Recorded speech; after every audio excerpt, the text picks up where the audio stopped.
everyone, I thought I would come and share this week's special story with you. It is called What the Ladybird Heard at the Seaside.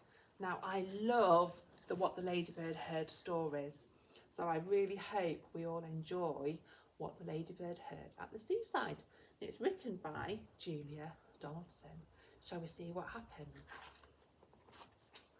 One July, when the sun was high, the ladybird took to the clear blue sky. She spread her wings in the summer breeze and flew over farms and fields and trees. She flew and she flew as fast as could be, till at last she came to the deep salt sea. The sea lion roared and the seagull shrieked. The mermaid sang and the dolphin squeaked. The crab went snap and the shark went gnash. The whale's grey tail made a mighty splash.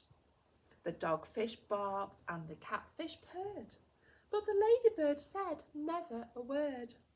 But the ladybird saw and the ladybird heard. She saw two men in a camper van with swimming trunks and a cunning plan. They were Hefty Hugh and Lanky Len, up to their wicked ways again. Said Lanky Len to Hefty Hugh, I tell you what we're going to do. We'll lie in wait till it's 12 o'clock. Then we'll swim to the mermaid's rock. The mermaid's hair is very long. She combs it while she sings her song. But when it's night and she's fast asleep, then tiptoe onto her rock we'll creep. And snip, snip, snip, we'll cut that hair, so very long and very fair. Said Hefty Hugh to Lanky Len, we'll make a lovely wig and then we'll sell it to a famous star. What brilliant, brainy blokes we are. The mermaid's hair will soon grow back, enough to fill another sack. We'll keep on doing it forever. We've hit on something really clever. The little spotty ladybird, who hardly ever spoke a word, told the animals what she'd heard. Then the sea lion roared and the seagull shrieked. The mermaid wailed and the dolphin squeaked. The crab went snap and the shark went gnash. The whale's grey tail made a mighty splash. And the fish declared, that wicked pair, we can't let them steal the mermaid's hair. But the ladybird had a good idea, and she whispered it into every ear. Then the seagull gave a joyful shriek, and he fetched some seaweed in his beak. And as the sky was turning red, he dropped it onto the sea lion's head. Then, as the sky was turning black, the sea lion climbed on the whale's humpback. There he is. We've got an idea what's going to happen. The clock struck 12, and the two bad men, Hefty Hugh and Lanky Len, flip-flapped down to the salty sea. It was cold and dark, but they laughed with glee. Then the whale began to sing a song. That's her, said Hugh, we can't go wrong. They swam towards the tuneful sound.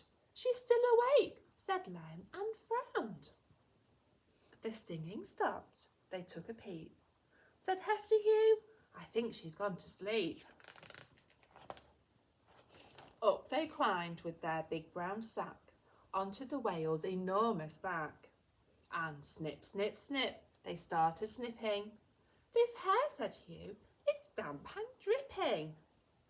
What's more, said Len, it's awfully tough. Our scissors can't be sharp enough. Then help, cried Hugh, this rock is heaving. I think we'd better both be leaving. But Len replied, just one more snip. Then the whale's grey tail gave a great big flip. The thieves fell into the water, splosh. And Hugh said, golly, and Len said, gosh. Then ouch, cried Hugh, and Len yelled, no, as the shark bit a flipper and the crab pinched a toe. They swam for their lives and then they ran all the way back to their camper van. "Phew," said Hugh, "we've had a scare, but at least we've got the mermaid's hair." They opened up the sack and then... "It's full of seaweed," shouted Len. "And tricked again," said the two bad men. Then the sea lion roared and the seagull shrieked. The mermaid sang and the dolphin squeaked. The crab went snap and the shark went gnash, and the whale's grey tail made a mighty splash. The dogfish barked and the catfish purred, but the ladybird said never a word. And that's the end. At the back you can see all of the other Ladybird stories you can read. Now, I really enjoyed that story, children. Didn't the sea creatures play a trick on Hefty Hugh and Lanky Len? Hope you enjoyed it. I've got lots of activities about this story and the seaside, okay?